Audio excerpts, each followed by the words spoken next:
One of my favorite sayings is, this could be really important if it's true. I hear a lot of things that sound like they are important, but they end up not being true.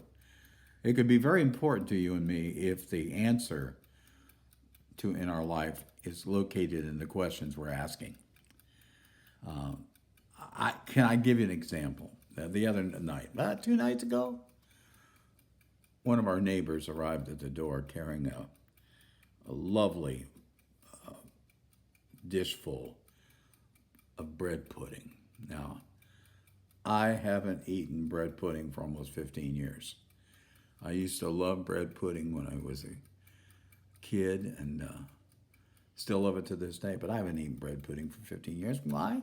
It's fattening. It's got lots of carbs and sugars and I just making a personal choice to make a bread pudding or order one or buy one was never in the works. But here it comes to my door from a lovely neighbor who decided to bless us in this unique and magnificent way. So the first question that comes to my mind, here is the question: should I eat the bread pudding? That makes sense, right? Should I eat the bread pudding? Well, immediately I edited that question. I took one word out, and that was the word should. Because I'm going to tell you right now, I am sick to death of doing things that I should do. Looking at people who live their life by commandments and seeing the misery in their faces and how horribly they treat other people has cured me of trying to live a life of should.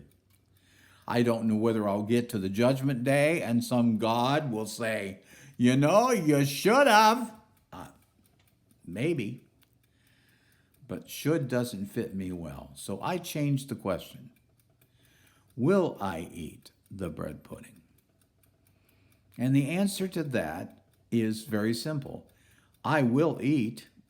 I like to eat. I need to eat to gain strength. So there will be eating going on.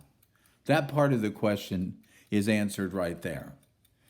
The issue is, will the bread pudding be part of that survival, that daily eating in my life? You know what I came up with? Yes, I'm going to eat bread pudding. I'm just not going to eat it all at once.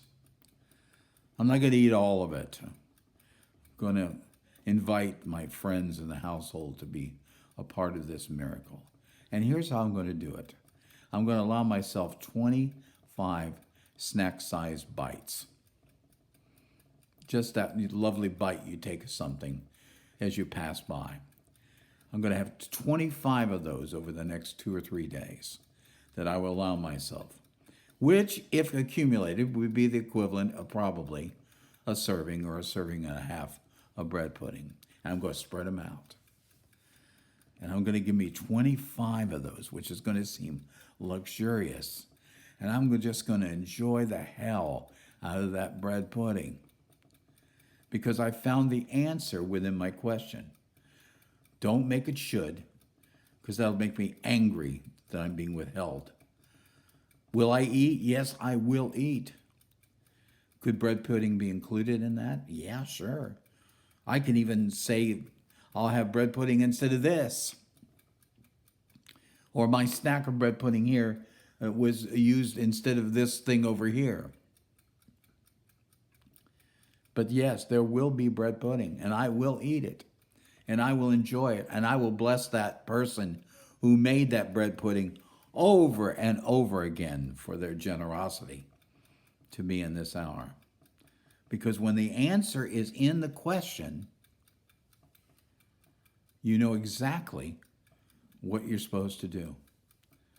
25 nice sized bites of bread pudding sounds like a little bit of heaven that was just constructed through an idea.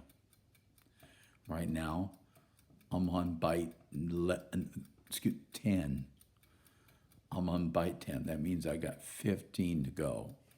So if I seem particularly happy over the next couple days, you might attribute it to the glory of bread pudding. This with just a few raisins included in it, if you know what I mean. This is the way we work. We are meant to find our answers within our own questions.